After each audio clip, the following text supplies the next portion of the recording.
సందర్భంలో Lal ball Paul అనే ముగ్గుట్లో బిపిన్ చంద్రపాల్ వచ్చాడు ఇక్కడికి, మన తెలుగు ప్రాంతానికి. బిపిన్ చంద్రపాల్ హిందీలో ఉపన్యాసం ఇస్తూ ఉన్నాడు, ఎకనామిక్స్ సంబంధించిన ఉపన్యాసం. బ్రిటిష్ వాళ్ళు భారతదేశాన్ని ఎట్లా దోపిడీ చేశారనేది ఆయన ఉపన్యాసం. మీకు తెలుసు, Dadabhai Naoroji drain theory introduce చేశాడు ఆయన.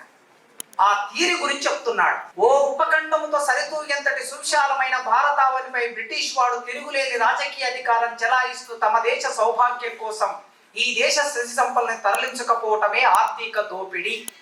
అది డ్రైన్ థియరీ.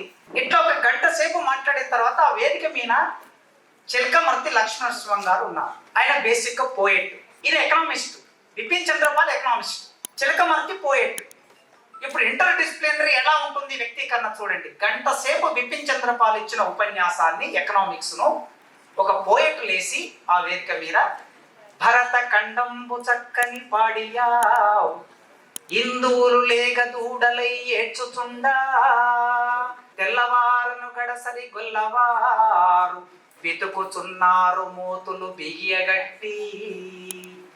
గంట సేపు ఉపన్యాసాన్ని తెల్లవాళ్ళనే గొల్లవాళ్ళు మన బిడ్డలకి పాలు అందకుండా ఈ దూడల మూతులు బిగగట్టి ఆవు పాలు మొత్తం తీసుకొని వెళ్ళిపోతున్నారు అని చెప్పారు. ఎకనామిక్స్ కి లిటరేచర్ కి ఎలాంటి రిలేషన్ ఉంటుందో చూడండి.